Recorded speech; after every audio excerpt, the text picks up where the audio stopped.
yet. I'm not going to start Dung Eater yet. No Dung Eater yet. We're gonna go. Oh yeah. Wait. Wait. Wait.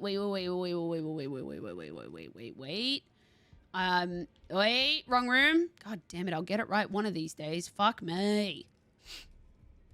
I want you guys to listen to this.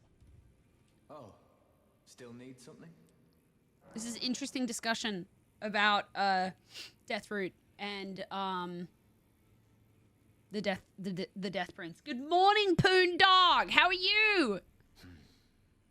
Maybe I should tell you. Lately, I feel I'm on the precipice of falling into a deep, fathomless slumber. And I have an inkling it could spell trouble for you somehow. So I just wanted to get the apology out of the way beforehand, since you're so scary and all. So, the reason why a lot of people... I'm sorry if you're new here. I shouldn't apologize, I guess. I love Elden Ring. I love combat in Elden Ring. I love everything to do in Elden Ring. But I'm a big fan of the lore. So if you're into that, cool. If you're not into that, also cool. I don't always talk about it. I try not to alienate people because I know it's very complicated. And if you're not over the board with the basics of it, it can be a little overwhelming. So I try and talk about it in digestible chunks. But if you understand the concept of Deathroot and the Death Prince and Godwyn and Fortissax and all that,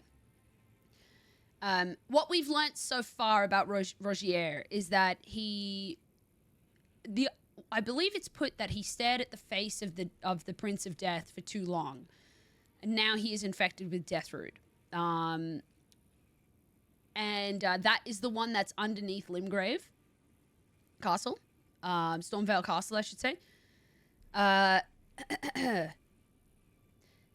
It's interesting because the way that the Knight of the Black Knife assassins worked was that in order to play out Ranni's plan, they had to steal a fragment of the Death Rune from Malekith, which was holding back death. Death could not occur in the lands between because the Rune of Death had been sealed by Malekith within his blade. The Rune of Death had been removed from the Elden Ring and given to Malekith for safekeeping. And that's why under Queen Marika's rule, you cannot truly die. You can't truly die. That's why everybody that you see around the capital looks fucking sad and ancient and their skin's all mottled and they look like kind of like zombies because the cunts have not died in centuries. Brothers, they need to sleep. They need to fucking sleep. So anyway, there's kind of like, it seems cool, a land where you can't die, but it is pretty fucking horrible. It's disgusting. So anyway, Ranni needed certain death to occur in order for her to play out her plans. She was chosen by the Two Fingers to be an Empyrean. She didn't want to be an Empyrean. She was like, fuck that. I'm not being an Empyrean underneath the Golden Order. Fuck the Golden Order. Fuck the Greater Will. I'm not into that. I'm into the stars. I like stars. I'm a fairy bitch. Fuck off. So she needed to separate herself and her corporeal form, so her actual body, from her Two Fingers, which chose her as an Empyrean. What is an Empyrean? An Empyrean is somebody chosen by the Two Fingers who are conduits, kind of the Greater Will. And the Greater Will is basically the overarching force. It's God. It's an outer God, which is basically, depending on how you look at it, it is what delivered the Elden Ring to the lands between. The Greater Will doesn't give a fuck about the Golden Order. That's just the current rule. The Golden Order doesn't actually care about the Golden Order. It doesn't care what order... Hi, baby. It doesn't care what order is enforcing the Elden Ring. It just cares that there is order. But the current order is Queen Marika's order. And that's the Golden... That's the Golden Order. Anyway, the Two Fingers... chose Ranni as an Empyrean. An Empyrean is somebody who is basically chosen as a candidate to become the next ruling god. Queen Marika is currently the ruling god. Ranni was chosen as a potential candidate. Same with the Gloam-Eyed Queen. Same with Melania and Mikola. They're also Empyreans. But basically, she didn't want to because she's like, I don't believe in it. I'm not into it. Fuck off. So she needed her body to die. So what she did was on the night of the Black Knife Assassins, they stole a rune of death. They stole a fragment of the rune of death so that Ranni could kill her body. And what happened is for the rune of death mark is kind of like half of it looks like a centipede, but if you put it together, it makes a full circle. So what the Black Knife Assassins did is they carved a semicircle into Godwyn so he would die, and Ranni at the same time carved a semicircle, the other half of the circle, into her skin so that she would die. But because there were two halves, it wasn't a true death. Basically, Ranni died in body only. Her spirit stayed alive.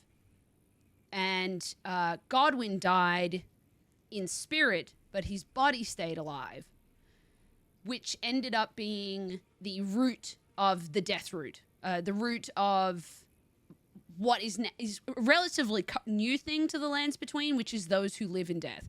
So that's where you see the skeletons and all that shit. Those are all people who live in death. Rogier and Dee, that dude out there, they were hunters of those who live in death. But Rogier stared at the face of Godwyn, who was the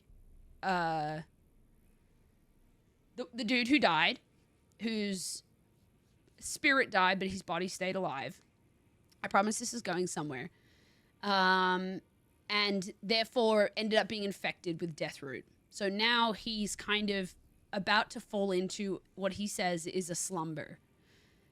And that's kind of a reoccurring theme when people talk about those who live in death or being infected by Deathroot, is falling into a slumber. They don't talk about dying. They talk about falling into a slumber or an endless dream.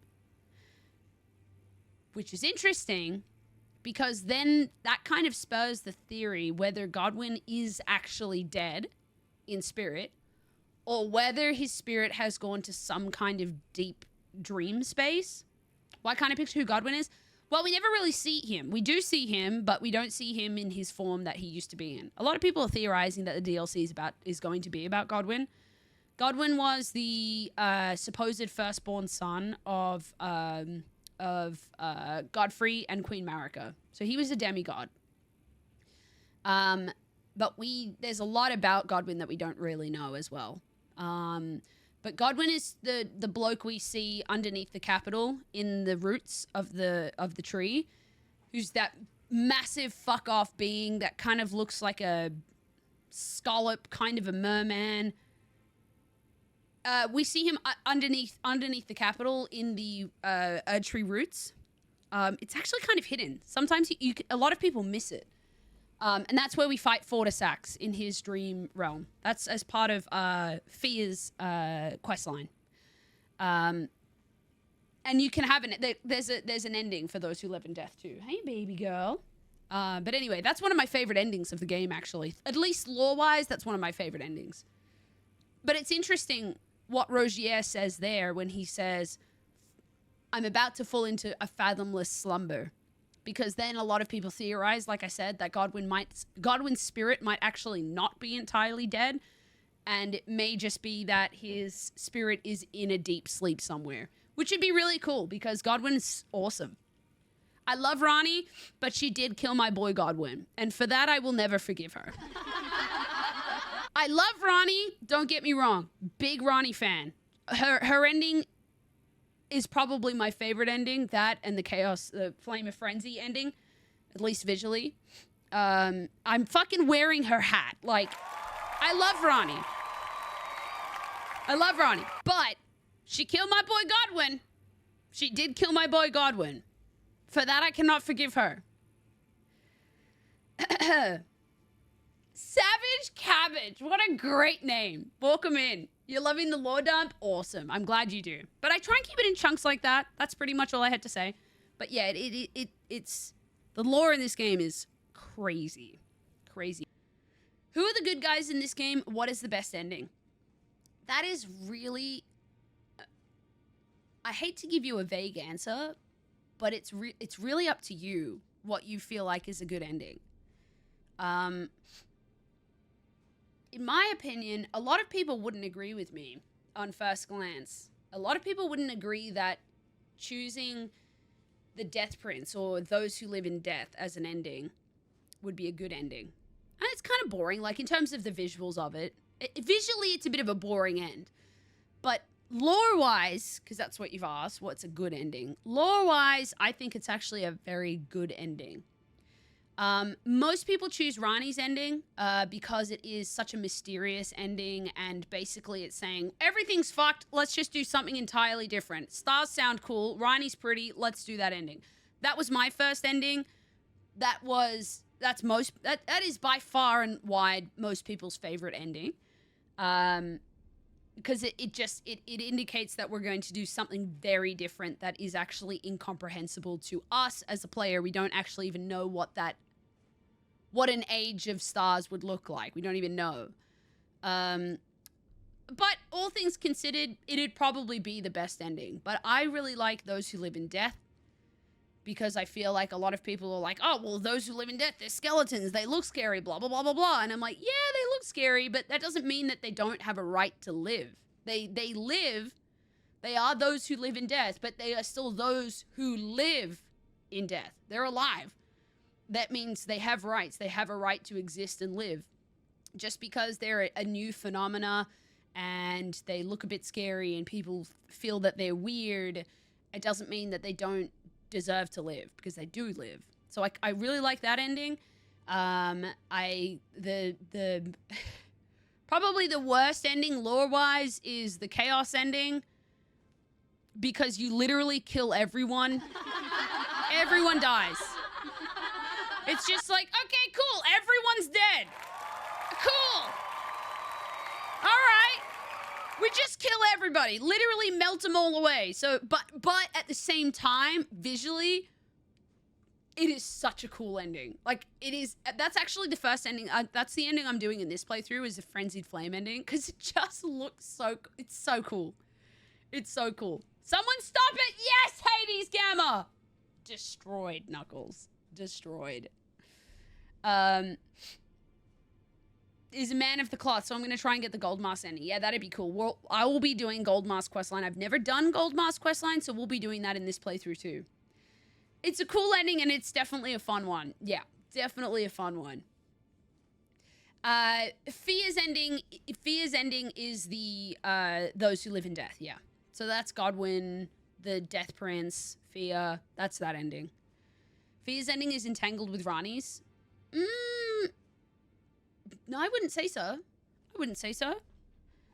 Elaborate, though. I could be wrong. I could be wrong. Knuckles, it's nice to have you here. How are you doing today? I'm sorry if I've missed anybody else in chat.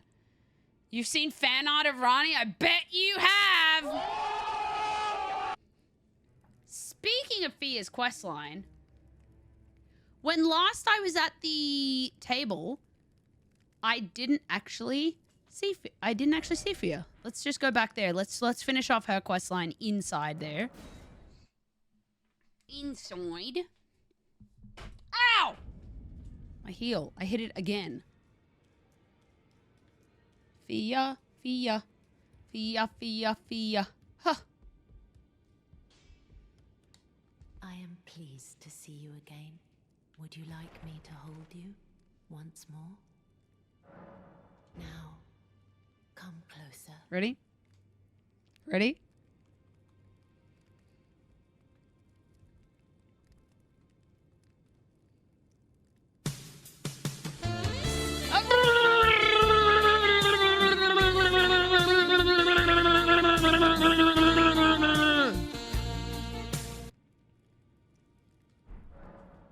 I was known as a Deathbed Companion. Where I come from, after I received the warmth and lively vigor from a number of champions, I lay with the remains of an exalted noble. To grant grant him another chance at life. To do so is the purpose of my life. I was awakened by the guidance of grace and chased from my birthplace. Pray, be kind.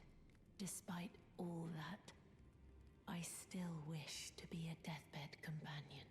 So please, let me hold you like this as often as it takes. So, what Fia basically just told us, thank you, AJ. Thank you for the 100 bits. Thank you.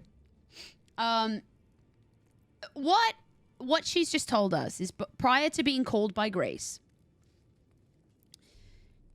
wherever she was outside of the lands between, she was a deathbed companion. What a deathbed companion was wherever she was, from whoever was in charge, likely males. She was chosen as one of a select group of people as women who would lay with warriors who were on their deathbed. So whether that was from war or from sickness or whatever, they were to lay with the and give company to the warriors who were dying. Thing is that she did not have a choice of who she was to lie with. She was just told who to lie. She was just told who to lie with, and she had to lay with them. So that's an interesting thing to note about Fia. Then, which is kind of fucked. It's kind of fucked. Let's be honest. She was told who she had to lay with, and then she would lay with them. So as she's come to the lands between, she is she's now choosing to still be a deathbed companion. And provide comfort to warriors who are coming through the Round Table Hold. But she's kind of told us this, that every time she holds us, she steals a little bit of our vigor. And she actually phrases it like that, our vigor. We know that. Then she gives us Balderton's blessing, which we use to get rid of the debuff, because we do get debuffed. Fia be tragic. Certainly her origins are tragic. But she still now chooses to lay with us, taking some of our lively vigor. And she says that to us. She doesn't lie to us or anything. She says that that's what she's doing. And she gives us Balderton's blessing to alleviate us of the debuff of her taking our lively vigor. Anyway.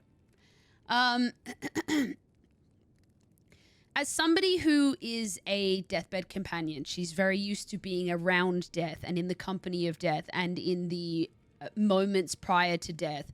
And so she's very comfortable with death, and she feels a lot of sympathy towards death. And as such, she is drawn to those who live in death within the lands between. And those who live in death, like I was mentioning earlier in the stream, is a relatively new concept timeline-wise within the lands between, because it was a direct result of Godfrey being slain, and his body is now producing the Deathroot. And therefore now the Deathroot is spreading, and those who live in death are coming back to life as skeletons and, deathly beings and whatever. And so a lot of people feel like that's unnatural, and they're killing them. There's a lot of death hunters. So D is a death hunter, and particularly people of the Golden Order, because it goes against what they believe in with the Golden Order. Whereas Fia, and I share her thoughts around this. Fia, in her head, she's like, well, although they are unnatural, although they are unnatural and they are new phenomena and their existence shouldn't have happened, They did happen.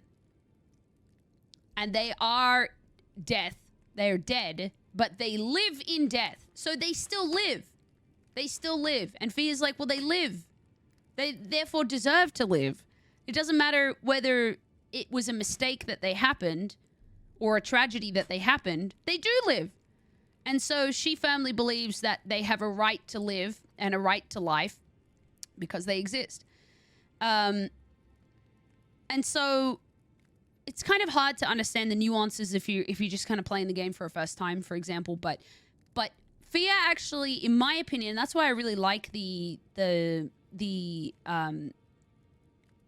ending of Those Who Live in Death and the Prince of Death ending, because I kind of get where she's coming from. I'm like, yeah, you're kind of right. Like, yeah, they shouldn't be here, but they are here. They are here, and they deserve to live. And I feel the same about the Albinaurics. If you feel a shred of sympathy for the Albinaurics are a fabricated life. They were created. They were made. So they do not have blood like you and I do. They don't have blood. They're different, but they're sentient and they live. And so they deserve to live, and they deserve to not be seen as something unnatural and weird and gross. So if you have sympathy for the Albinaurics, which most people do, then you should also have sympathy for those who live in death. Same, Tomfool Pie. Freaking love hearing the lore from you. Thank you for sharing. I've only seen one playthrough of this, and it was not lore heavy. I feel like there's so much I missed. Yeah. I'm so obsessed with the lore of this game because there's so much beauty to it. There's so much tragedy to these games, but there's so much beauty to it. And that's why, there is no true ending for this game. And there's no necessarily right or wrong ending. It's who you feel like you... It's who you feel like you agree with the most, I guess. There's no right or wrong. There's good and bad to every ending, except probably the Frenzied Flame ending. I can't say it's right for you to kill everybody in the fucking world, but it's a fun ending. You are right. There is so much booty to this game's lore. There is. We're motorboating someone right now. Cersei Reed, thanks for the bits. Good to see you. I don't want to spoil this storyline entirely, but it is going to be a while until we go back down to the Deeproot depths and until we finish this arc of the story. So I may as well kind of talk about it now. When we find her after she leaves here,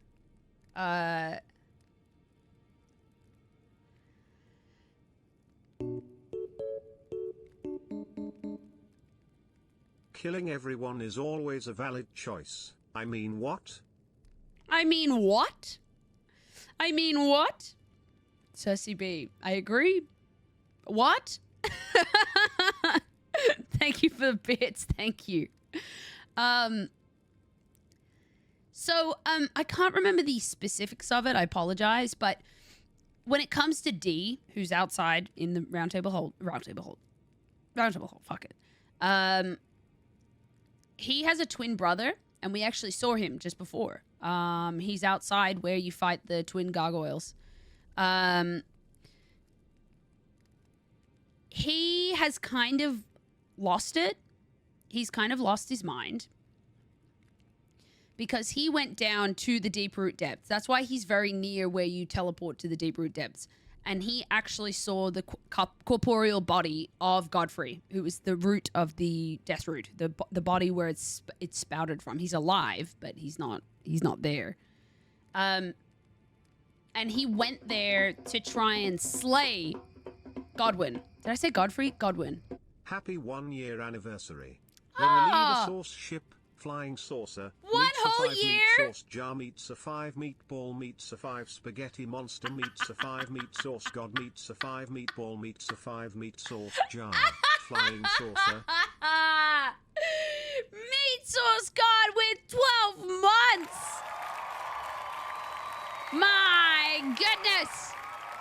Meat sauce god. Fuck yes. I love all your emotes, by the way. You've nailed it. You've absolutely nailed it. I didn't know you streamed, Meat Sauce God. I didn't know you streamed, dude. Thank you very much. Thank you so much for the 12 months. 12 whole months. I love that. I love that you were gifted a sub as part of a meme. And you showed up and you stuck around. And you stuck around. You'll love to see it. You got affiliate before your birthday? Let me follow you, Meat Source God. I didn't... Your profile page is amazing. Let me follow you. GG's. GG's. Ticerax just got affiliate too. Well done. What a Chad. What an absolute Chad. Like I was saying, so Dee's twin brother went down to slay Godwyn, but ended up getting infected by the Deathroot and kind of losing his mind. So that's why you see him down there just kind of going, oh, oh. And the knife that he stuck into Godwyn, who's the Prince of Death, the Prince of those who live in death, the blade... Now Fia has it because Fia is with Godwyn. Is on Godwyn's side. So she went and collected the blade, and she's gonna right now ask us to return the blade to its rightful owner. And we then go show it to Dee, and Dee recognizes it as his brother's blade, and is like, "You motherfucker, Fia," because his brother's fucked now. And he comes back to try and kill Fia, but then Fia kills him, and we will see that happen. We will see that happen in here in the next few moments, and that's when she leaves, and she's like, she goes to be with her lord, being Godwyn. And you remember how I mentioned about how she was a deathbed companion, and she had to lay with those who were chosen for her. She didn't have a choice of who she could lie with. She goes then to Godwyn to lay with him finally, of her own choice, entirely of her own choice, because she wants to do that, and she wants to be with him, and she wants to bear a child with him, being the mending rune of death. We get a mending rune from that. And I just think that's like a weirdly really nice ending, that she then slips away with Godwyn, and the final thing holding Godwyn back is Fortissax, the dragon, who was Godwyn's best friend, and has entered the sleep realm of Godwyn to try and fight off this cancerous curse that is the Deathroot. Which he can't fight off. He can't, but he still tries, which is so sweet as well. Like Fortissax, best boy. But I really like that about the end of Fia's questline, is that at the very end, she chooses to lay with Godwyn because she wants to, and no one's told her to, in order to allow those who live in death to live in death and to live without persecution. And like, I don't know. I really have I have a lot of respect for Fia. I have a lot of respect for Fia. I don't hate Fia. Mad little buffalo. It's the assless pajamas. Reclaiming agency, right? Right? I don't know. I think it's real sweet. I think it's real sweet. It's sweet. It's sad, but it's, you know, I have a lot of respect for her. So she's not her ending, the death, the those who live in death ending, I think that's what it's called, the Prince of Death ending, is not my favorite, but I think lore-wise I like it the most. I think, maybe. All right, let's continue on. Now that I've given you that brief overview, I was thinking maybe I'll give you all that information, and then now that you listen to what she has to say to us, it'll kind of make a bit more sense. My dear, have you ever heard of Black Knife Prince? Dear Roger likes to talk of them when abed, and the ancient plot in which the first of the demigods was slain. The That's black Godwyn. knives wielded by the assassins who committed the act, along with the impressions they made, somehow hide the truth of the conspiracy. These grand affairs are hardly my forte, but dear Roger began to weep as he spoke. Hi, Cadence. Welcome back. Hello, Earl Grey Drinker. Welcome in. You did your first meat date on Saturday. It was a success. Very nice. Very nice. Oh, you've got a birthday coming up, PMS Pirate Kitty. I hope I'm streaming on your birthday. Fresh and clean. We getting some lore? We got some lore. Oh, hell yeah. In truth, I've heard tell from someone else about the Black Knife Prince that fascinate dear Roger so. She's talking about Ranni. But it wouldn't be right to give this to him, stuck as he is in the Round Table hold. Perhaps you could make use of it? Right. Wait a second. We're going to get held by her a second time.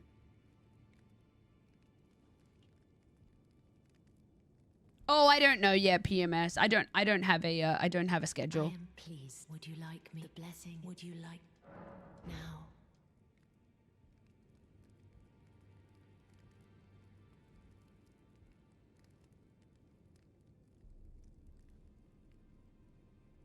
I love Fia. You are so very warm. My dear, might I ask something of you? Could you please find the owner of this dagger and return it to them? There we go. We're the dagger. Now, if you look at that dagger, it looks to me that it has Deathroot growing on the dagger itself. So that's telling in and of itself. Good morning, comrade. Good to see you. You know so much about this game, Reliever. It's all I do, Spanky. It's all I do. When I finish stream, I watch lore. Up until the very moment I start stream again. I fall asleep watching lore. I wake up and I turn on some lore. I love this. I love this game. And it makes me appreciate it that much more, knowing like how insane the lore is. A certain person gave it to me as a gift.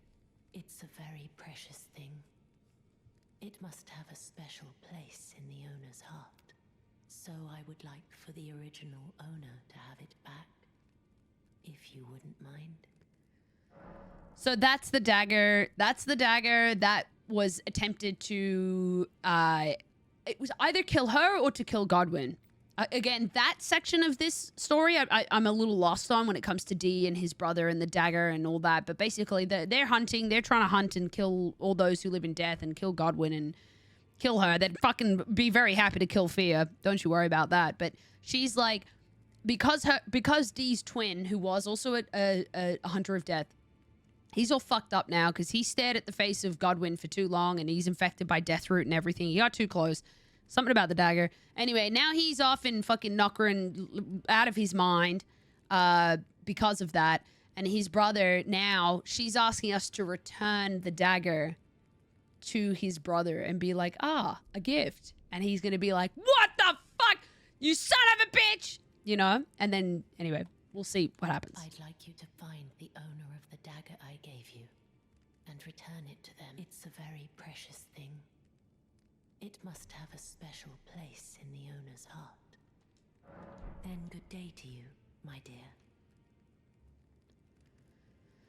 So now let's have a read of the description of the dagger.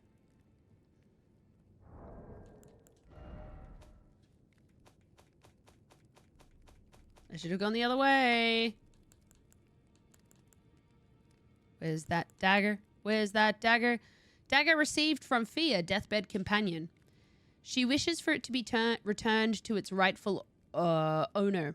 It was once a special weapon of gold and silver intertwined, but is now worn down and marred by a black gash. So it's hard to make it down. I mean, you can tell it's shattered and it's horrid and yucky, but a weapon of gold and silver, so we can already we already start getting indications that it's a weapon of the Golden Order. Worn down, marred by a black gash. And that is indicative to me of... well, it just is, full stop, of Deathroot. So, let's go give it back. Let's go give it back to Dee. Now, this is D. And D, you know how we talked about him having the twin? This armor is actually representative of his twin.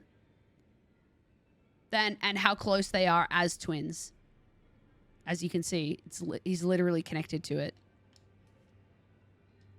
And gold and silver armor, wink wonk. What can I do for you? Gold and silver dagger, wink wonk. Well, what have we here? I'll turn it up a bit for you. How did you get your hands on that dagger? Well, that hardly matters. I know very well whose dagger it is. Why don't I return it to them for you? Good work bringing this to me.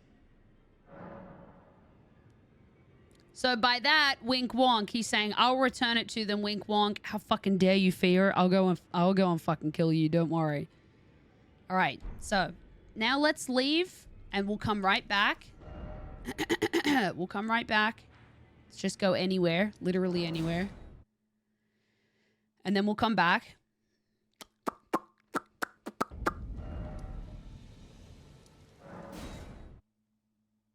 Wink wonk.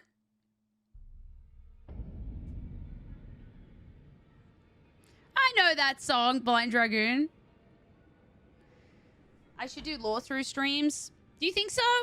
I just don't know if people would get really bored of it. That's why I try and do just bits and bobs here and there. I try and do bits and bobs. So like for those who are not familiar with the lore,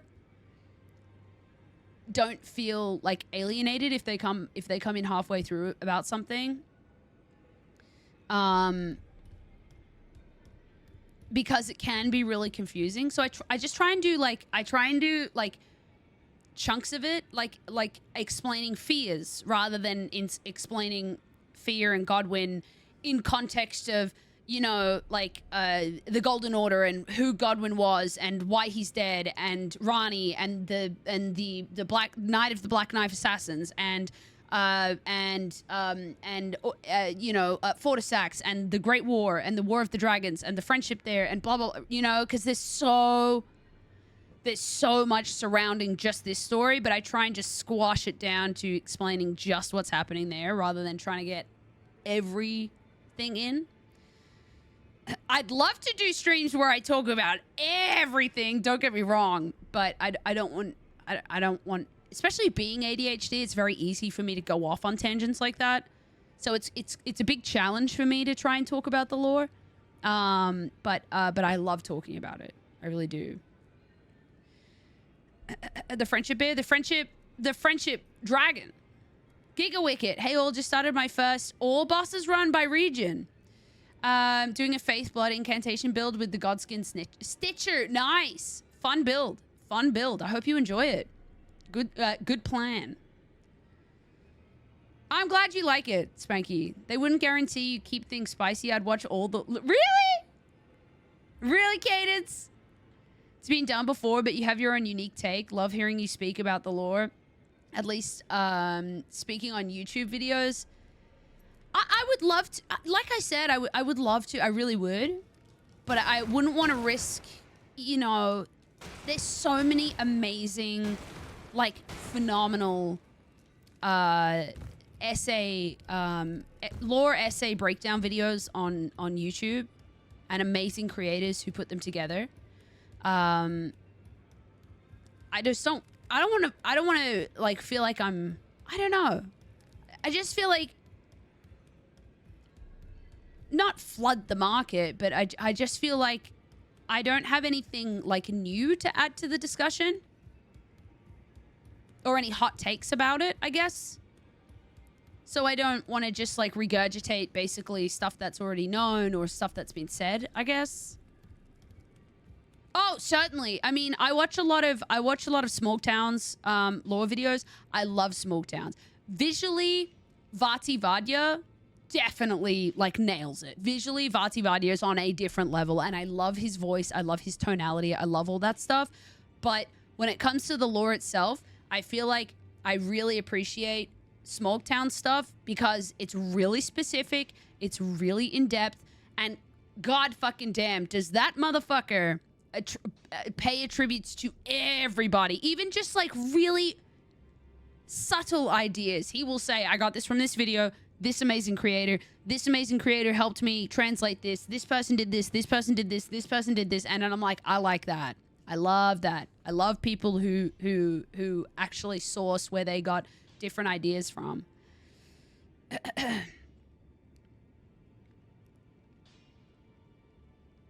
I wouldn't say I'm not inspired to create content in that way. I'm just scared of failure. I'm terrified of failure.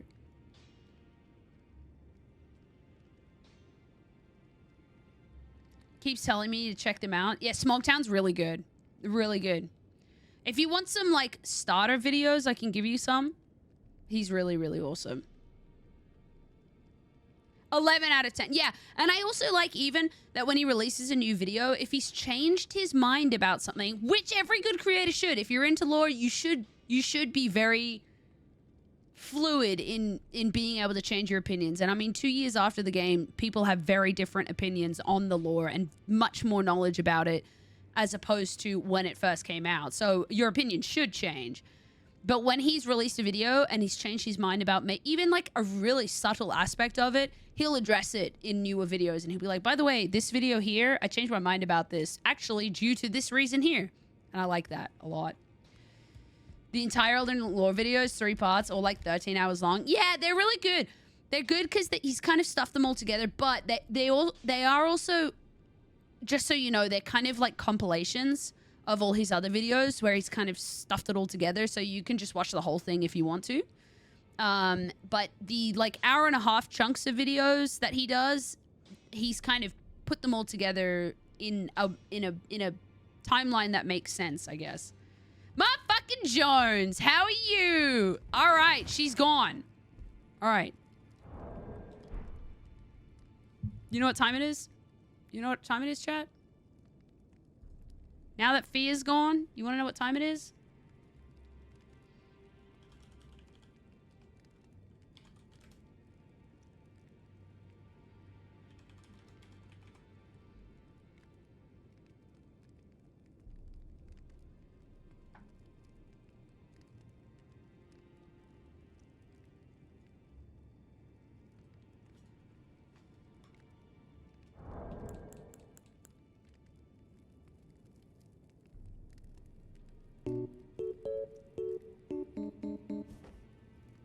Is it sexy time with the penis?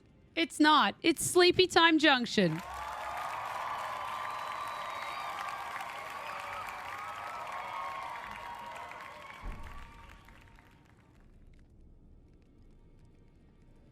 It's Sleepy Time Junction.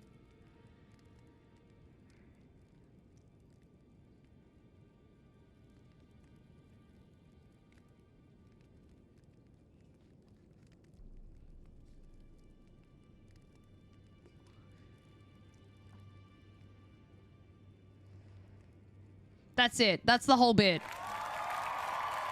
That's the bit. I've got nothing more. I have nothing more. That's the bit. That's the bit. Content over. Content.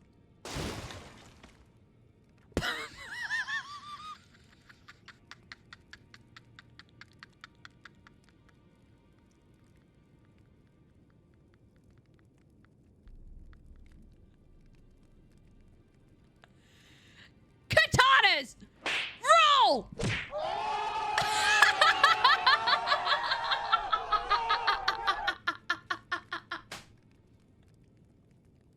I fucking love this game, dude. I love this game. Katanas! Equip! Roll! Commence!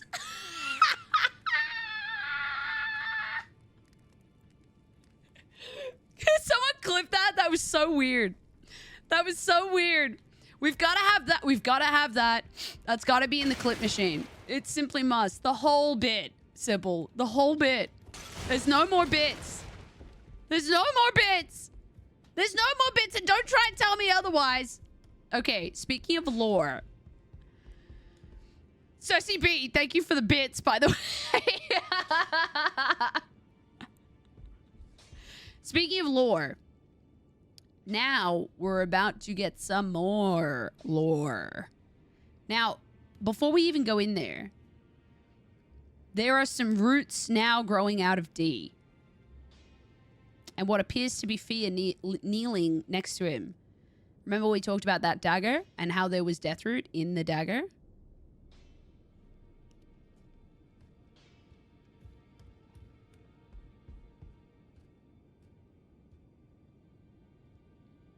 No more bit. Completely obliterates bed. Hold on, I wanna watch that. I wanna watch it. Wait. That's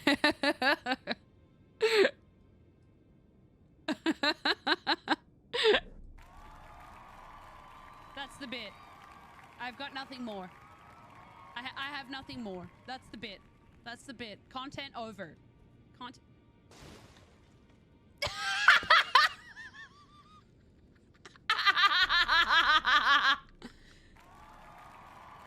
That's the bit. I've got nothing more. I have nothing more. That's the bit. That's the bit. Content over. Content.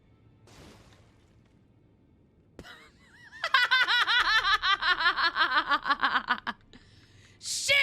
Wait, let me see if I can time it. That's the bit. I've got nothing more. I have nothing more. That's the bit. That's the bit. Content over.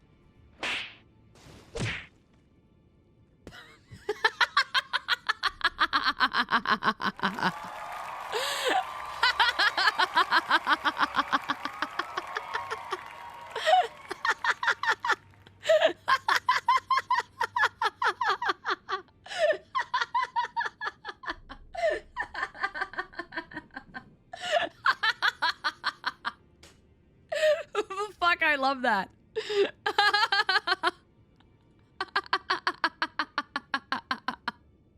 That was so weird. Eddie Spice, welcome. Shing shing!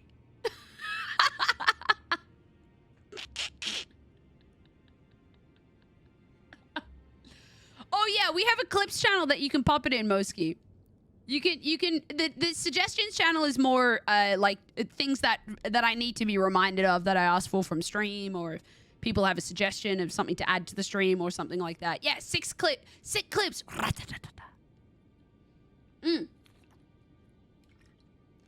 There's a channel for everything. All right, so let's have a look at what's going on here.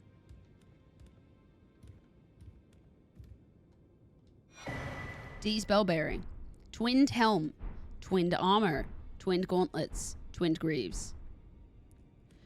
Deathroot clearly coming out of him, even with the signature flies, blood. The man's clearly dead. Let's talk to Fia. Finally, it is returned to its rightful place. The stolen hallowbrand of the exalted noble. And now, I must bid you goodbye as well. Though I ask you deliver this message to the Round Table Hold. I am Fia, Deathbed Companion, Hark Round Table. Disturb not the death of Godwyn, the exalted. We who humbly live in death, live in waiting, to one day welcome our Lord. What right does anyone have to object? Our Lord will rise, the Lord of the many and the meek. What right does anyone have to object? That line says a lot. What right does anyone have to object? Those who live in death. Just because they live in death. I love that line. What right does anyone have to object? I like it. I like it.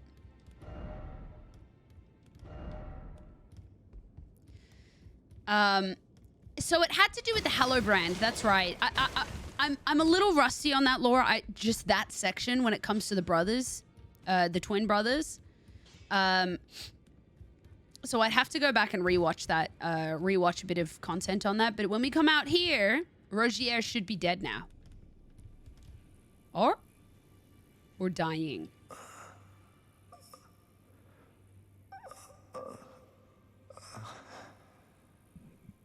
Rogier is dying of Deathroot.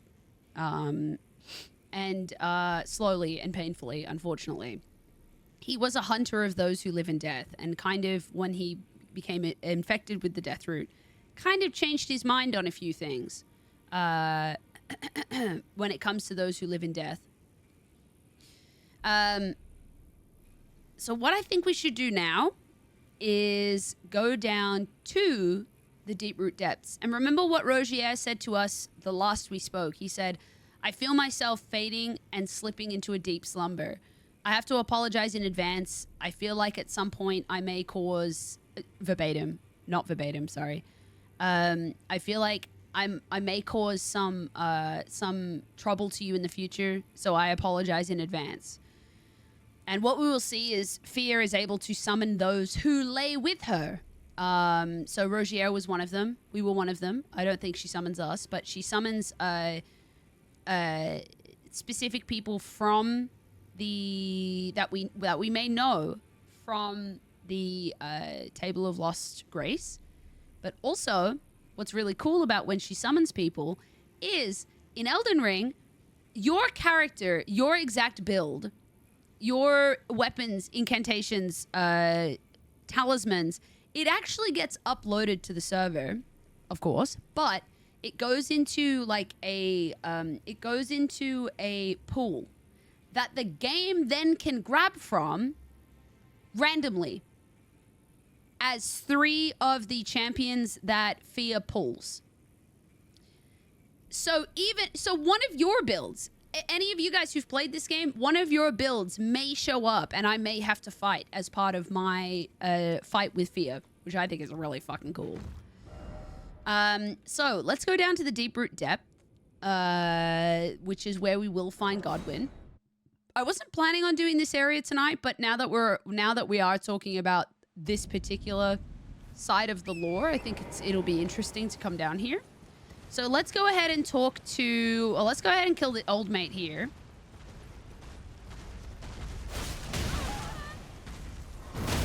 Or he can kill me. I mean, that's fine too.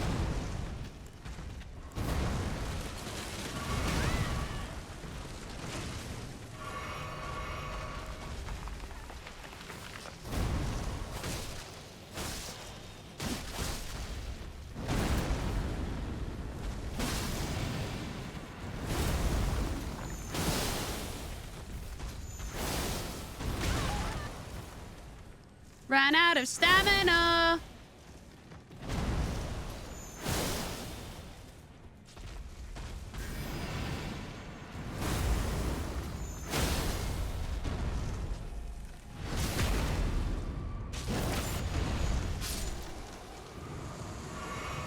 Now, I don't think he is a boss. He's not.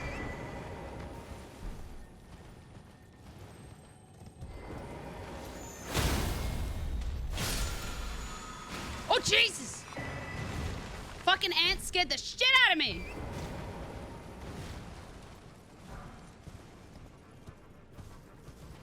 So we have to do a little bit of platforming. A little bit of platforming.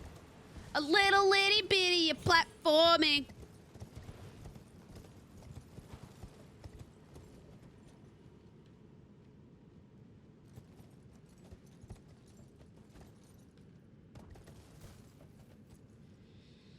Later, nerd. I know I sounded like a broken record, but that was a cool looking enemy. Yeah, the tree sprites. I fucking always forget the name of them.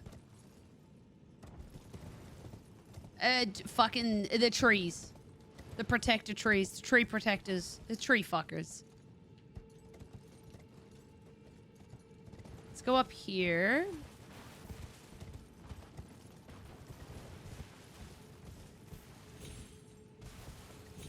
Or not. That's fine too.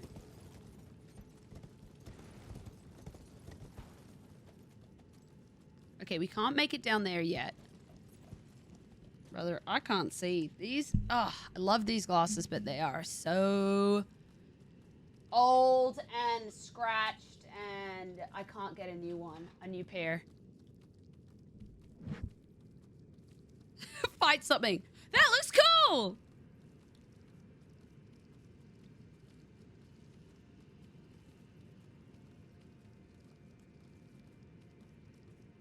What's the time? 3:20.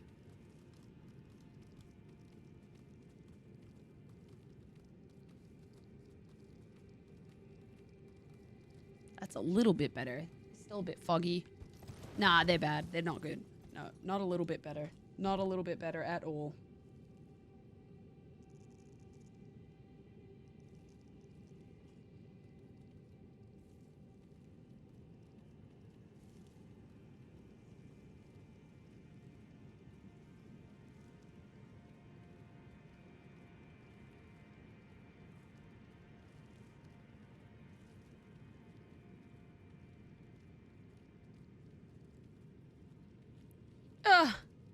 Okay, a little bit better. A little better. To steal somebody else's glasses? I don't have anybody else's glasses that I can steal. How am I gonna do that? Will I go to jail? Will I face prosecution in a court of law? There's so many questions. I can't risk that. I've got mouths to feed. My mouth.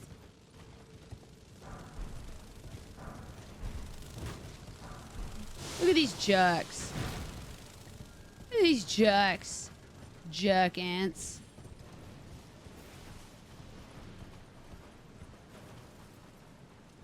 Oh yeah, over here. I think the finger... Yeah, here she is. So, touch that grace. Whoopang! Whoopang! Let's talk to this finger reader crone, who is supposedly Godfrey's finger reader crone. And now look at the despair on her face. Look at the despair. Let's talk to her. Oh, Lord Godwyn. Such cruelty. Such humiliation. Oh, my poor sweet lordling should have died a true death. As the first of the demigods to die. As a martyr to destined death. But why must it yet bring such disgrace? A scion of the Golden Bough, sentenced to live in death. How could such a thing come to be?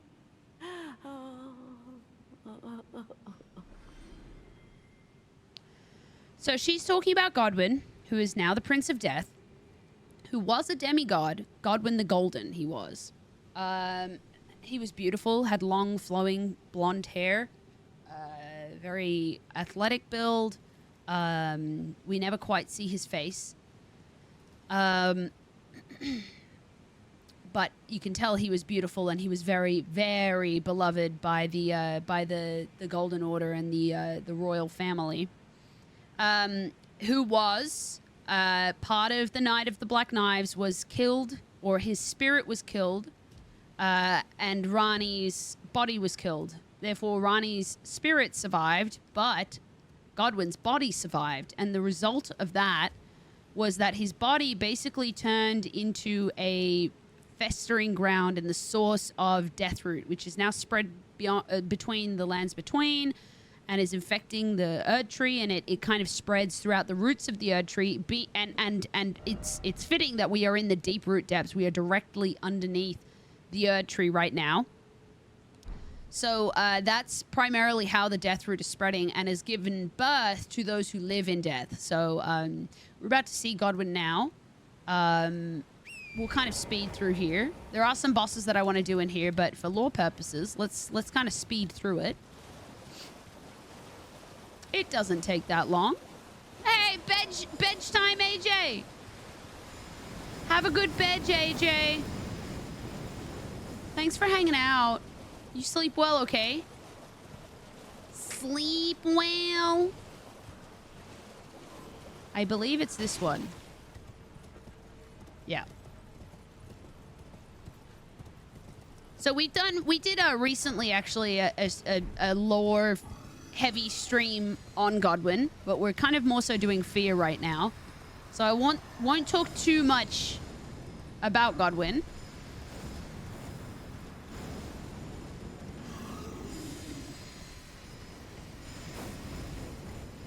Oh, wrong way.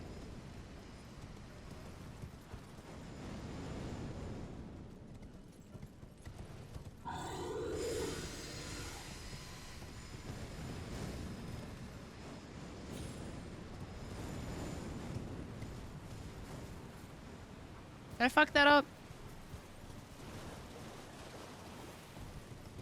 Where's the entry point? I think I... Whoa!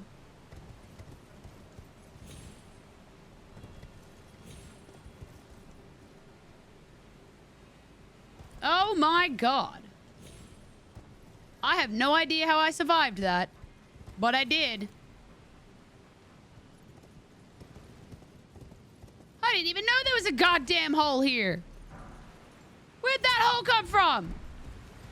Is that a rune bear? That's a goddamn rune bear! Run! Fuck! Ah! Ah!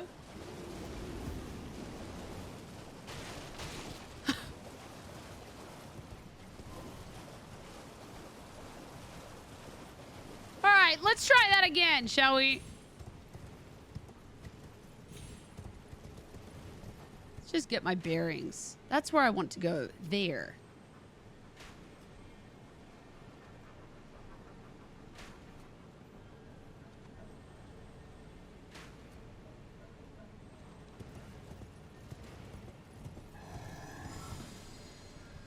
Or actually, maybe not. Maybe up here.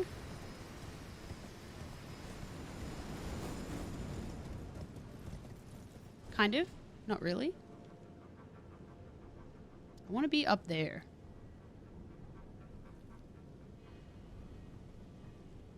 There. Okay.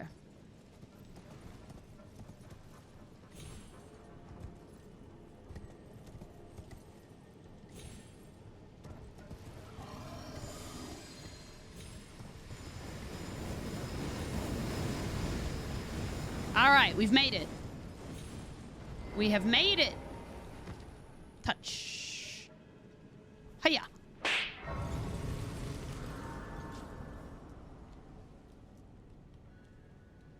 So that right there, ladies and gentlemen, is Godwyn the Golden. That you're looking at right there, that is Godwyn. Believe it or not, that was a demigod. He is alive. His body is alive, but his soul is dead. So this is who Fia chooses to live with. This is the root, the source of all the Deathroot in the game.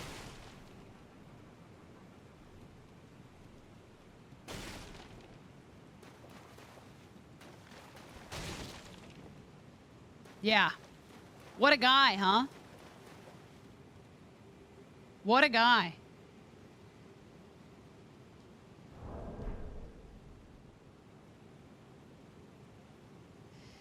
It's hard to see. It's hard to see how and why his body looks like that.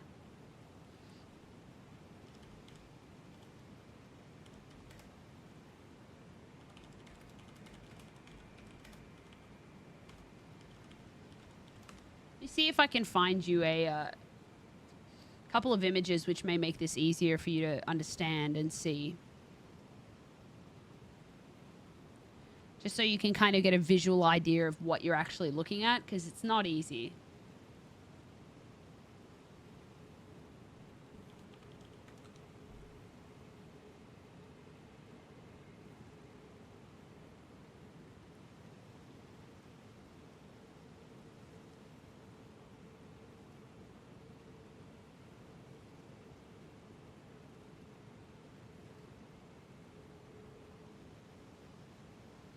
It's not easy to understand what you're looking at, so let me help you out.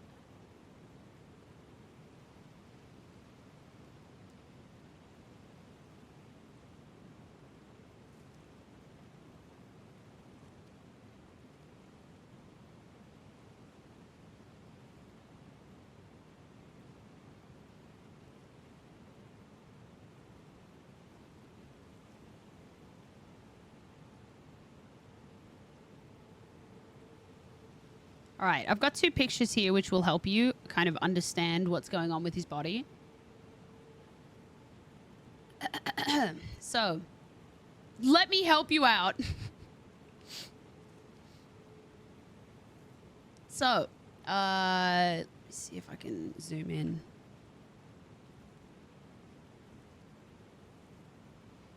So here's an image from the game of the Black Knife assassins, who were all women, by the way, who were in the plot of the Night of the Black Knives, in the process of carving the one half of the death rune, or the death centipede mark, the death mark is what it's called, into Godwyn's back. And because only half was done in his back and half was done in Ranni's back, that's why he didn't die entirely. Only his soul died, but his body stayed alive, because Ranni needed her body dead, but her soul to stay alive. So that's why Godwyn was killed, long and the short of it.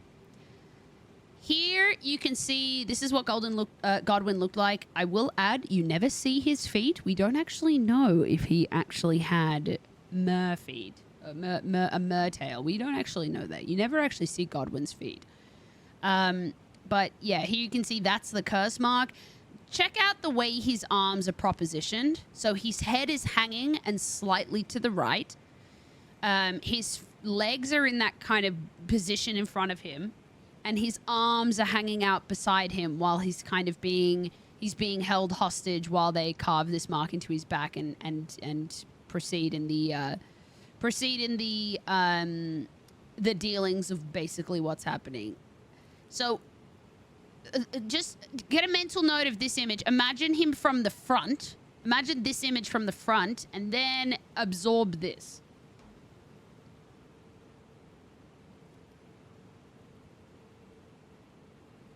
Do you kind of get it?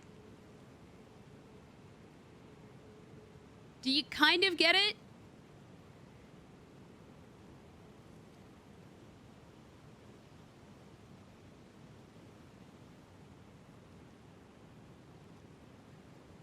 So this here,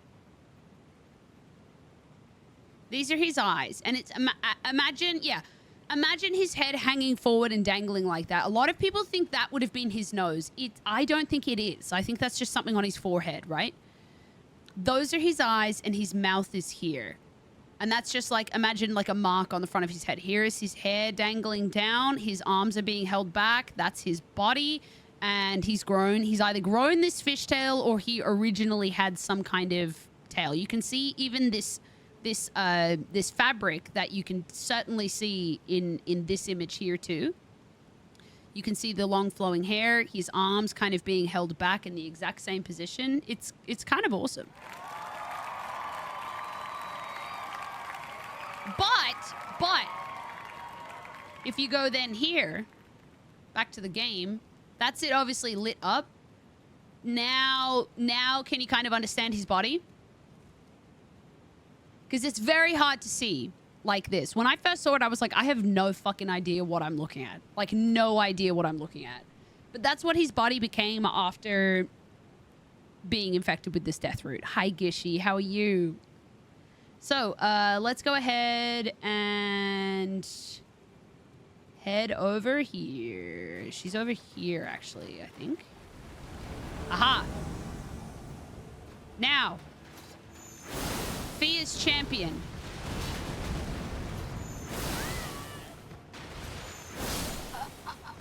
Now we fight the champions. So these are the people who Fia laid with.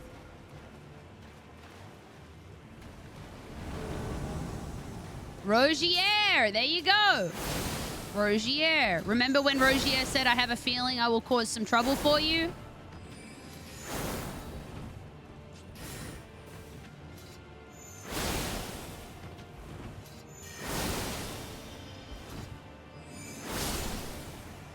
There's Rogier, our dear Rogier.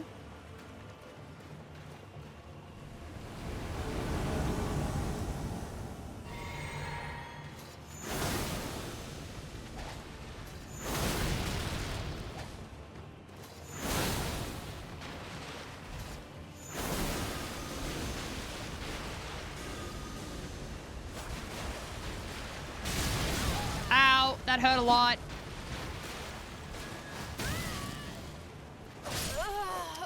Ow!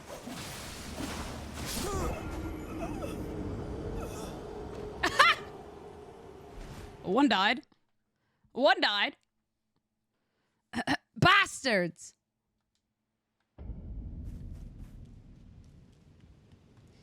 My dear Godwyn. My dear Godwyn. Yep. Because did you hear what I said, Spanky? In that Twin Bandits Curd Swords, in that the game kind of draws from saved profiles.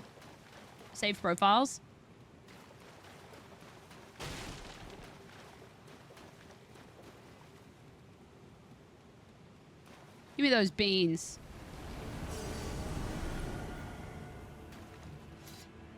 Ah, she got a hat too. She just like me for real. She just like me for real.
God damn it.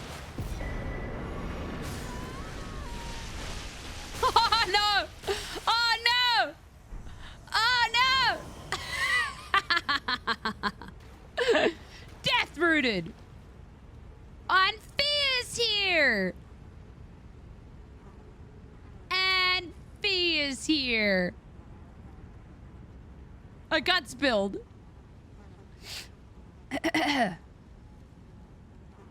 Ah, there you are. I knew you would come. What is it you intend?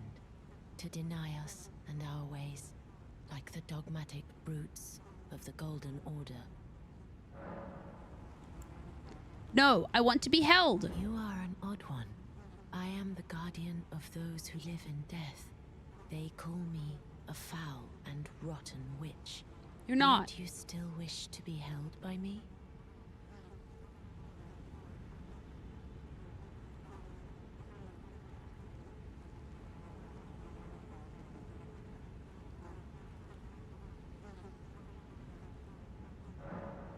Talk in secret.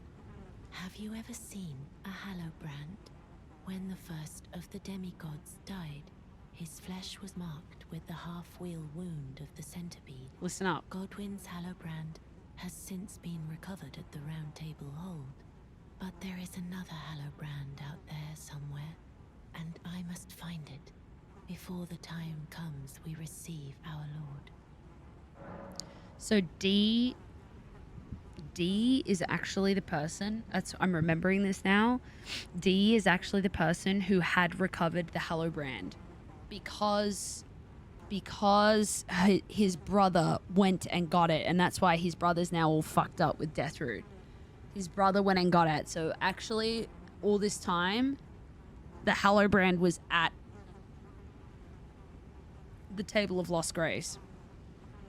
And that's why he had to die, so she could get the Hallowbrand back. When Godwyn died, a Hallowbrand scored his flesh, but another exists. Another mark in the shape of the half-wheel wound of the centipede, and I must find it before the time comes we receive our Lord. My hands will be dirtied once more by the deed. Will you still let me hold you, even then? Yeah?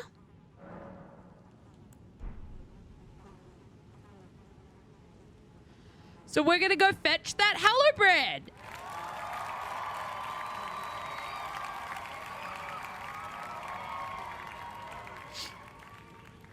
And in order to do that, we need to finish Ranni's quest line. Let us rest at Grace. And touch Grace first. Oh! Alright, so we're about to go up and see Ranni's true body. I mean, we all know what she looks like. This is what she for real looks like. This was her real body. This is where she carved the half centipede into her body. And you can see, if you look nice and close there, you can actually see that it appears that she had red hair like her dad, Radagon. But you can see in her back the half centipede Cursemark, which is the echoing half to Godwyn's. After oral surgery? Oh, what did you have done, subconscious? My sister just had all 4 of her wisdom teeth out yesterday. She was loopy yesterday. I ended up not streaming because I was helping her out. I must admit, I'd forgotten that she was getting the surgery. So when she came back, I was like, oh, I'm on sister nurse duty. And it was so funny. My mum and I went up to the shops to get a bunch of stuff for her, some extra ice packs, some yogurt, all that kind of stuff. And as we were just about to leave, her girlfriend took her to the bathroom and was bringing her back to her room. And she looks at my mom and she grabs her and she goes, "Mom, I'm so sorry for saying mean things to you." And Mom was like, "You didn't say anything mean to me." And she's like, "I didn't say anything mean to you." And Mom's like, "No, honey." And she's like, "Oh, okay. Well, I'm sorry anyway." We were like, "Go to bed." "Honey, go to bed." "I'm just so sorry for being mean." We were like, "Honey, bedtime." You had to have 2 teeth cut out. Oh, because they couldn't be pulled out. Man, subconscious, that's what happened to her. They couldn't get them out because they were so impacted that they had to cut the big ones out. Oh man, that's exactly what happened to her. I think that one of them they were able to pull, but the other 3 they had to cut out. Ugh. Damn, subconscious. They must have had to put you under for that, right? Oh, Get God. fucked. Son of a bitch. AJ, thank you for the 666. And hello. All right, we're going to pick up an item. Cursemark of Death. Stargazer heirloom. Pathetic sort. Poor. I say poor message. She's not pathetic. I mean, she kind of is. A little bit. Maybe a little bit. I mean, she killed Godwyn. But as you can see, her body is here in place of her 2 fingers. Her 2 fingers relocated, and we found them up here.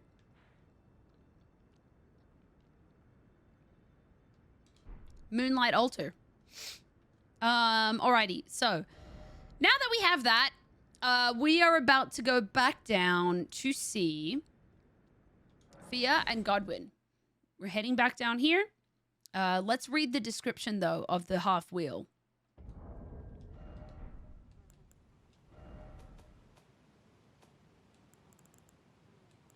So, Cursemark of Death. Cursemark carved into Lunar Princess Ranni's discarded flesh. Cursemark carved into the discarded flesh of Ranni the Witch, also known as the half-wheel wound of the centipede. This cursemark was carved at the moment of death of the first demigod, and should have taken the shape of a circle. Hi, Jeff. Hello, Super Duper Jeff. Thank you for the raid. Hi. How was your stream? And should have taken the shape of a circle. However, 2 demigods perished at the same time, breaking the curse mark into 2 half wheels. That being Ranni and Godwyn at the same time. Ranni was the first of the demigod whose flesh perished, while the Prince of Death perished in soul alone. So because the curse mark was split into 2 between Ranni and Godwyn, Godwyn only died of soul. but his body stayed alive. Whereas Ranni's body died, but her soul stayed alive. That's why she's able to move from puppet to puppet, and she exists within a puppet, because her soul is alive, her body is not, as we've just seen. We just saw her dead body. So a good bit of lore there. Side quest hero, hello! Jeff, how was your stream? Thank you so much for rating. Thank you. Okay, I'm back. Hi, Coom Kid. Warner Brothers, welcome back. Oh, thank you. Thank you. Appreciate that. Wax butthole. Yeah, it could be wax butthole too. Yeah, it could be. It could be. How was your break? How was your break, everybody? How was the break, everybody? How was the break? How was the break? How was the break? How was the break? You guys ready to you guys ready to kick what,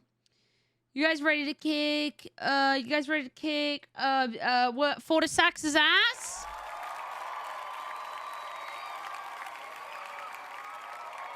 Yeah? You guys want to do that? My hair looks silly. Why does my hair look silly? It looks silly. I'm going to show Fortissax who's boss. I do like Fortissax, though. Fortissax, one of the coolest, easily one of the coolest characters in this game. Easily. Like, such a bro homie. What a legend. His best friend, Godwyn, has totally been overtaken by Deathroot. I mean, he is Deathroot, you know? He's become the Prince of Death. But Fortissax still, because he's his best friend, remains inside the dreams of Godwyn to try and fight the Deathroot. Even though it is totally a lost cause, he's never going to win. He still remains there and tries to fight it because he is literally a homie. Me too. Me too, Silverwolf. Yeah.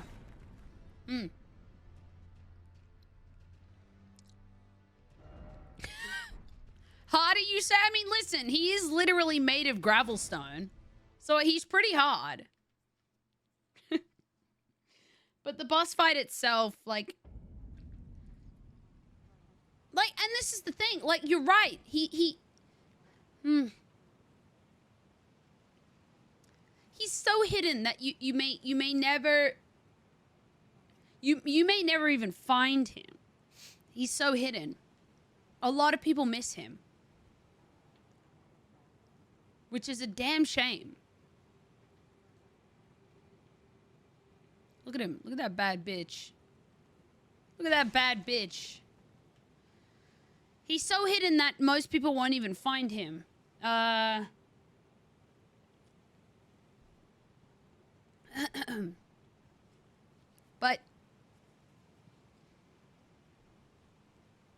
I don't know. I think as a result, a lot of people end up finding him quite late game, even though you can access him pretty early game. A lot of people end up finding him late game, which means that a lot of people are way too overpowered when they actually get to him.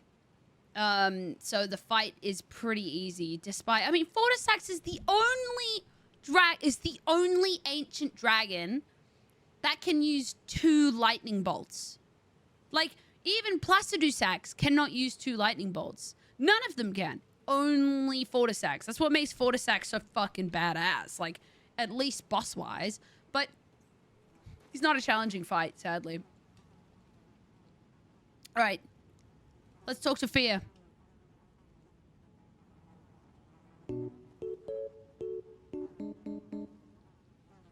Nice. Entering chat to a close-up of the Smurf butt. And motorboating. Blah, blah, blah, blah, blah, blah. Blah, blah, blah, blah, blah, blah, blah. This is the other Hallowbrand. How did you... Oh my... Hi, Sassy B. Thanks. Thank you for the With bits. this, Godwyn can take his rightful place as first of the dead and claim a second, illustrious life. You are our true champion. And though I can't be of any use to you, can I hold you tight? If only for a moment. Look at this extra tight hug. I will soon lay with Godwyn, and it will surely stir within me. I love this. The new life of the Golden Prince, and first dead of the demigods, as the rune of those who live in death. Please, do one thing for me. Brandish this child, my rune, and take for yourself the throne. Stay the persecution of those who live in death by becoming our Elden Lord. Now, we went through the lore of this the other stream, so I won't go into it deeply. But I love Fia. I love the storyline. I love what they stand for. A lot of people don't like those who live in death, but because they're like, oh, they're unnatural. They shouldn't live. It was a mistake that they're here. But at the same time, I mean, who are we to deny those their right to life? Those who live in death are unnatural, and they should not exist. But at the same time, they do exist. They do live, and who are we to deny their right to life? So I like what Fia stands for. I like that they want to add this mending rune to the Elden Ring, because it basically abolishes the idea that we can persecute those who live in death purely for living in death. You know? Sorry, unnatural. Sorry. Hello, Minzel. Hello.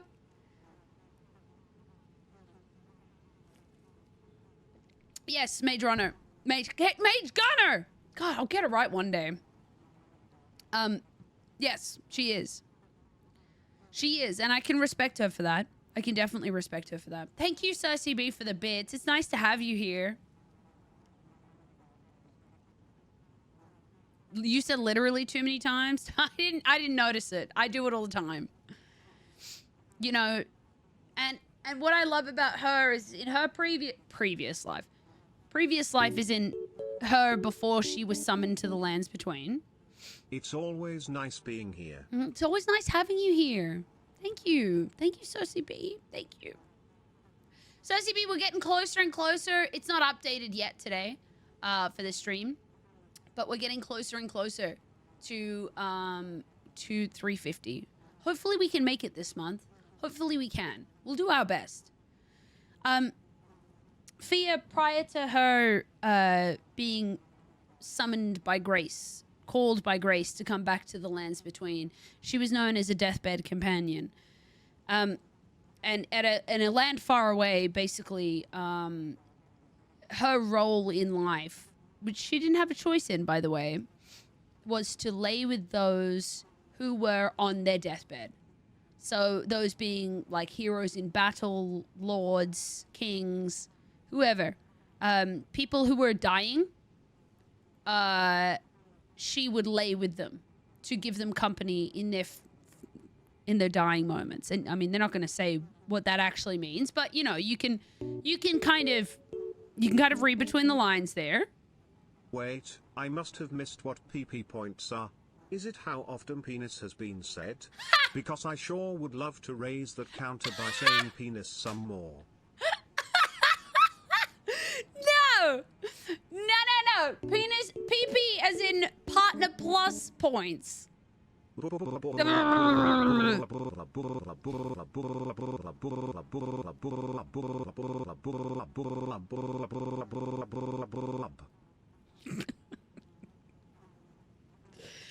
Thank you, AJ. Thank you, Cersei B, for the bits. Thank you.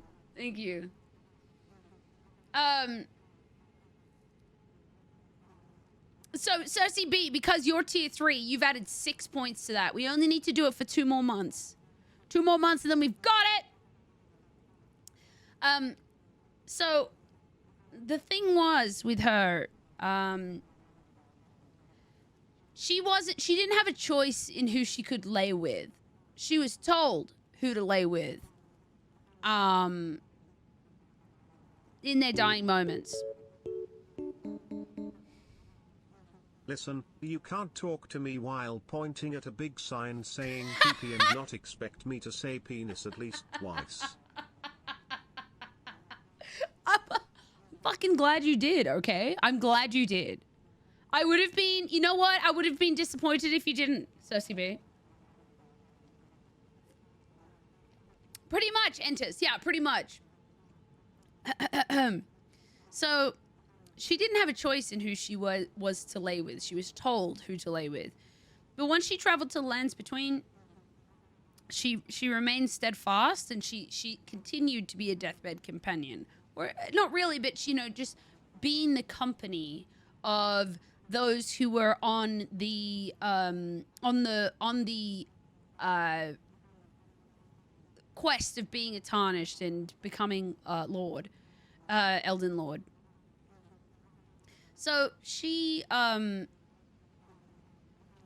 such, being a deathbed companion, she is very accustomed to death and being around death, and is very comfortable with it.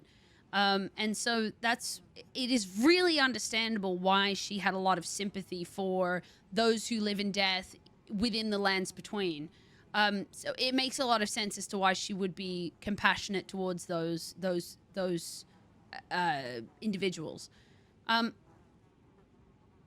So it's understandable why she's steadfast in this course.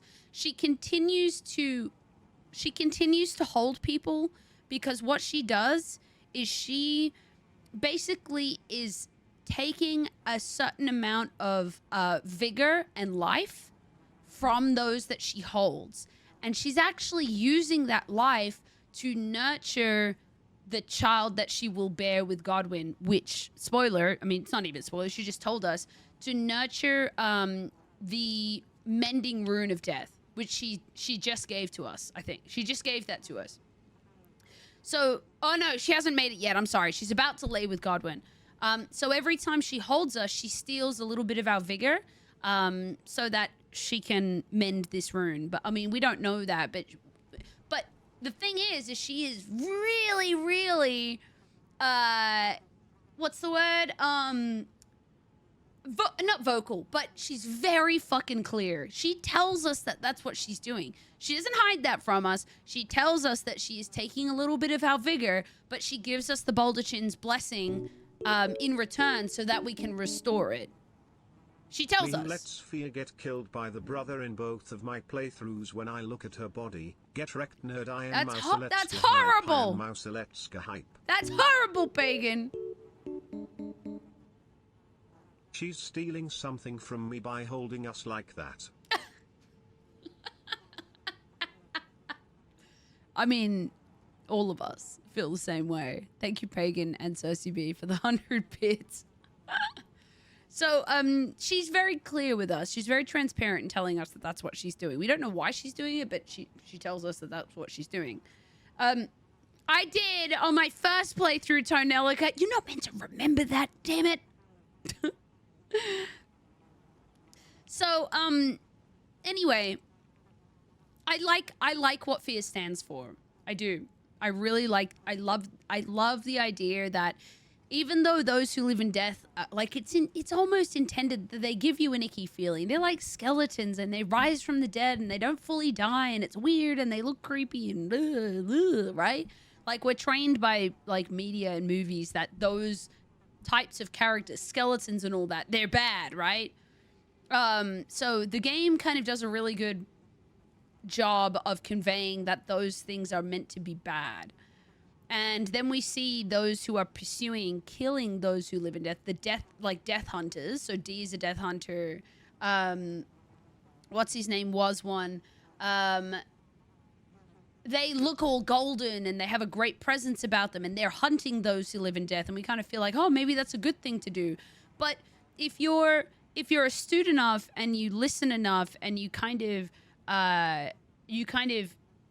really put some thought into what Fia is doing, you're like, you know what? Even though those who live in death make me feel a bit icky and weird, she's got a fucking point. Like, she's got a point. Just because I think they're weird doesn't mean that they don't have a right to life. Because they do live. Rogier, thank you, Hachi. Thank you. Because they do live, and that's why I really like those who live in death ending. So anyway. I will soon lay with Godwyn to conceive my child. Brandish my rune. And take Well, she for never yourself survives, the Pagan. Stay the persecution of those who live in death by becoming our Elden Lord. She always dies, but she slips into a dream with Godwyn. So she falls into the Deathroot, I guess. Did I get all of achievements? No, I haven't actually. No. In a certain sense. I mean, honestly, Pagan, it's the same outcome regardless of whether you have Dee kill her or not. It's the same. Or Dee's brother, but who takes on the name of Dee. It's the same, and she will always... She'll lay with Godwyn, and then when you reset, he's come back and he's killed her. But she gets the same ending. Like we get the end. We get the mending rune of death either way. So Fia is able to complete her task before she is officially killed.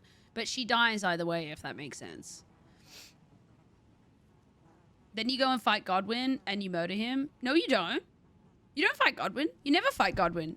You fight Fortissax, who was Godwyn's best friend. I will soon lay with Godwyn to conceive my child, the rune. Brandish my rune. I know, I'm dead. I have to sleep, real Mr. Payne. Stay the persecution of those who live in death by becoming our Elden Lord. We've been lying there. We're so cozy now. We were so cozy. You know the feeling when you wake up from a nap and you're like, where the fuck am I? That's this feeling right now. Home of challenge pissing. That's right, challenge pissing. Are you awake yet? Sun saying, I was letting out like a little silent burp when you did that, and then I almost threw up. Are you happy? Are you happy with yourself? Are you happy with yourself? I bet you are. Yes. Thank you, then.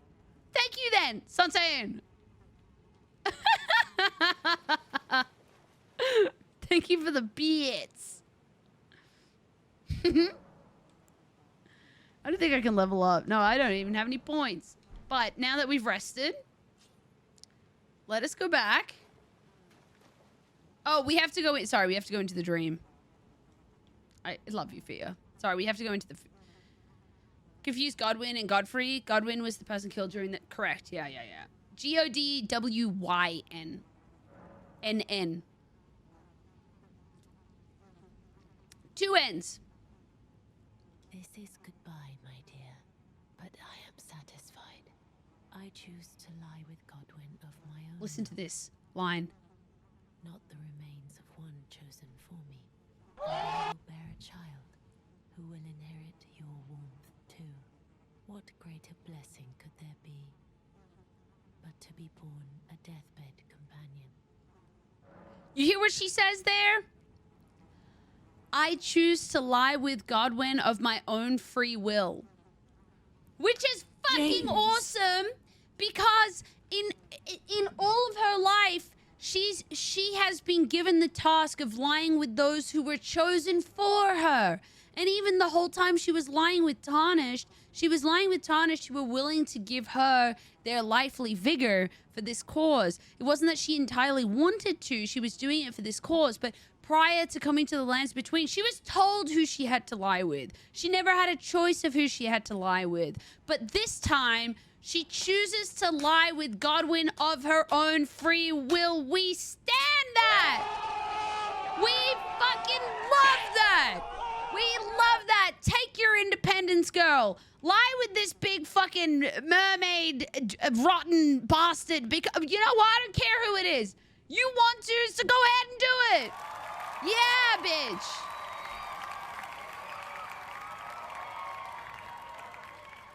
Nothing better than consent, precisely. This is goodbye, my dear. Listen again. But I am satisfied.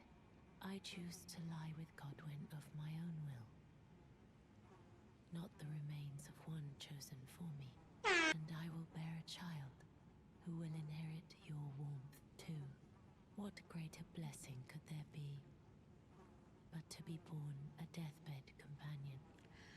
and I will bear the child that also shares your vigor, or whatever the fuck she just said. Let's hear it again so I don't get it wrong. But I am satisfied, used, and I will bear it who will inherit your warmth. What greater... And I will bear a child who will inherit your warmth too. So what she means by that is, you know how when she holds us, she steals some of our vigor, and we actually get a debuff. Like, we actually do in game. And I know the memes that you're all thinking of, those who are in the know are thinking of, but that's what she does. She steals some of our vigor, and we actually play with a debuff. If we don't know to use the Baldachin's Blessing, you're playing with a certain amount of your health removed, and you wouldn't know it unless you actually use the fucking item that she gives you. Because she does. She gives you an item every single time so that you can remove your debuff. But what she's saying to us is our vigor will be inherited by the child, which is the Mending Rune of Death, which if we decide to use that at the end of the game, we will get the ending for those who live in death. So the Mending Runes are literally the runes that are used to mend the Elden Ring. You're applying a new rune on top of the Elden Ring, which is the Elden Ring is literally just a concoction of different runes. And runes are fluid. Runes are something that can change and adapt depending on who is the owner of it. Like, the runes are not the runes are not a static thing that cannot change. Runes can actually adapt. I mean, even if we just look at Melania's rune, it's covered in butterflies, like those crimson butterflies. So the actual rune themselves, the rune itself can be manipulated. You need 3 major runes, plus a mending rune, to fix the Elden Ring. But when you apply a rune like either the Death Rune or the rune from fucking Gold Mask or the one from fucking Bitch Face Dung Eater, those ones, you can use those ones as well. Grape Lady? Oh, that one too. That's the, I don't think you don't get a rune for that. That is the madness ending. Shabriri Grape Lady. You mean Hyetta. That's the ending that we're doing. That's the ending that we're actually doing on this run.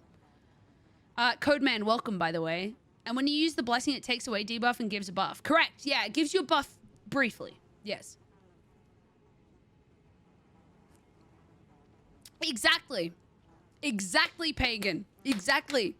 Exactly. Because Fortissax is meant to be golden. But you can see he has that blackness running through him, which is from the Deathroot. So, we're going to rest at grace once more. This might be the end for us and Fia. Or we have to go in and do Fortissax first. Because the reason we have to kill Fortissax is the last thing holding Godwyn back from becoming the true Prince of Death. Not for bad reasons either. Like, Godwyn himself would not have wanted this to happen. He wouldn't have, but this is what he became. But Godwyn's soul is no longer there. It's just Godwyn's body. But Fortissax, because Fortissax, his dragon, was so loyal to him, he remained with Godwyn in his mind, in his dreams, fighting off the Deathroot frantically as much as he could, to the point where he even has become infected with Deathroot because he's so desperately trying to protect his best friend. If Fortissax is now the last thing holding Godwyn back from becoming the true Prince of Death. So that's why we have to go in, put Fortissax to rest. Yeah, it's sad. It's sad. But he's like the biggest bro. Fortissax is the biggest bro. Exactly, Pagan. Yeah, yeah. Hi, Nexus. It's hard to... is there a picture of gold Fortissax? I don't know. I don't think we have one in-game, no.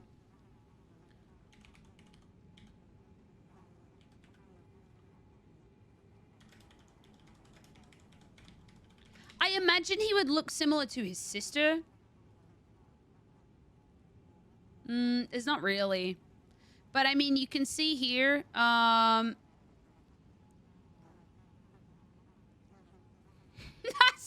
and he calls him Red Eyes Black Dragon.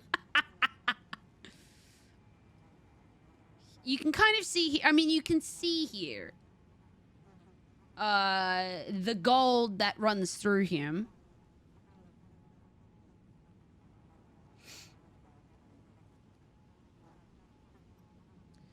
You can see here, like, all the gold that's running through him. But, I mean, look at his neck.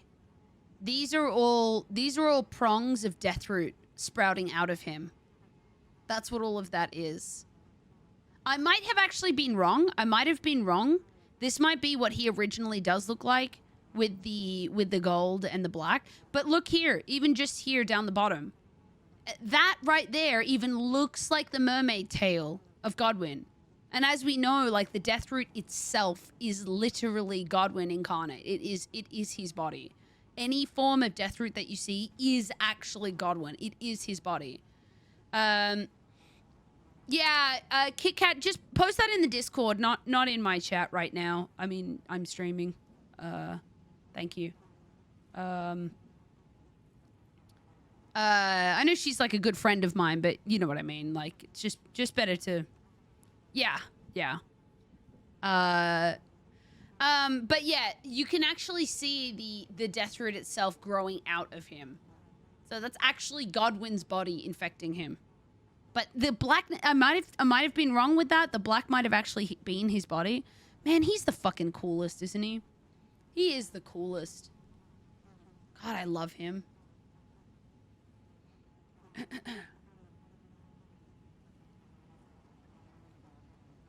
Why did the wolf dude want to eat Deathroot? A piece got stolen. Yeah, so that is Garang. Garang is what's his name? Garang is fucking Malekith. Malekith, who is the shadow of Marika. Garang used to be a beast cleric of Farum Azula. He used to be a beast cleric. The Two Fingers then basically chose him as a shadow for Marika and changed his body into being the, like, protective being that he is. So Garang has, like, two sides. Garang has Garang, the beast cleric of Farum Azula, and then has the side of Malekith, who is, like, the fierce protector of Marika, and also the holder of the Death Rune. The reason that Garang is desperately trying to eat the Deathroot is because he feels as though his greatest, I mean, it's true, his greatest disappointment was allowing a piece of the Death Rune to be stolen. So he's wanting to eat all of the Deathroot because he's trying to fix what he fucked up. He's desperately trying to fix what he fucked up. So he's trying to eat all this Deathroot so that he can, like, reclaim the rune of death, I guess, and try and fix what he fucked up. But at the end of the day, he realizes it's way too far. It's way too far gone. It is spread so much. It's completely out of control to the point where he cannot contain it. But he has this burning urge to try and eat it. That's why he's like, more, I'm not sated. I have to eat more, because he's trying to reclaim a part of him that's lost. Because, of course, after all that, he embedded the actual rune within his body so that nobody could ever steal a piece of the rune ever again. Onryo, welcome in. Blythe is technically from Crumbling Place. No, Blythe is not. I mean, he could be, but we don't think he is. It just, the Two Fingers or the Greater Will can adapt any creature to become a shadow of an Empyrean. Blythe was probably just a regular wolf of the Lands Between, who was granted he was granted intelligence and a will to be the shadow and protector of their Empyrean.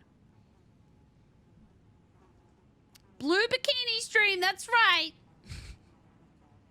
Chakik, welcome in. Let's rest at Grace one more time.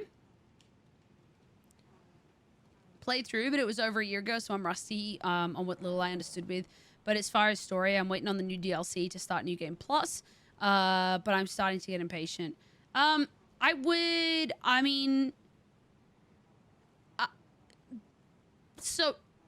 well, that kind of makes sense. You want to start all of New Game Plus, doing another entire playthrough, and then do the DLC afterwards? Because I have a character, like, ready to go, so that as soon as the DLC drops, I'll be able to just go for it. All right, darling. Now she's sleeping. And we can enter the deathbed dream. So we're entering the dream of Godwyn, where Fortissax is. She big sleeping. Clear it and then do the DLC. That might be cool, so it's like super fresh in your mind, Codeman. You opened up the door and saw everything and went back in. Alright, here's Fortissax. The only dragon that can use dual lightning bolts.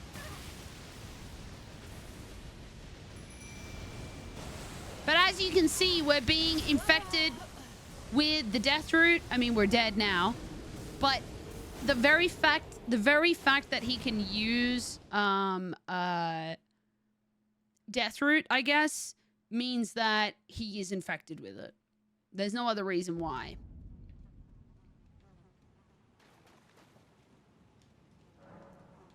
Curse my boy Blythe. He was always, I mean, he always was. He wasn't really cursed. It was just, he was always a creation of the Two Fingers. So why is my game doing this? He was always a creation of the Two Fingers. So once those Two Fingers were slain, he reverts back to what he was, which was just a beast. And he reverts and becomes a beast again because there's no longer fingers there telling him to be, you know, a good boy. Jesus fucking Christ. What the fuck, game?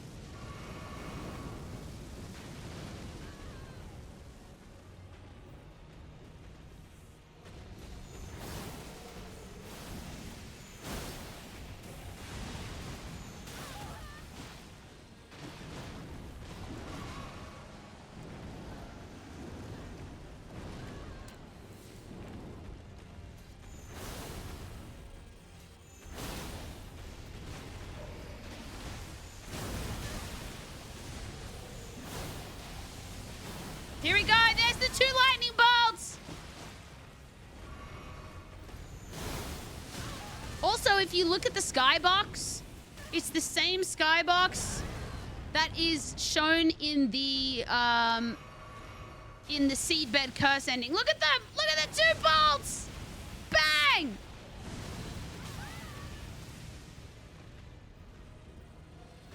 Look at that golden boy. Oh, God, you're beautiful. 07's in the chat. 07's in the chat. What a man.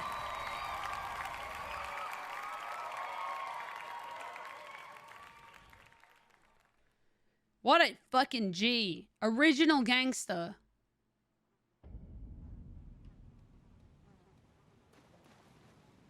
All right, now there you go. Now we see the entire Rune of Death, the Mending Rune of Death.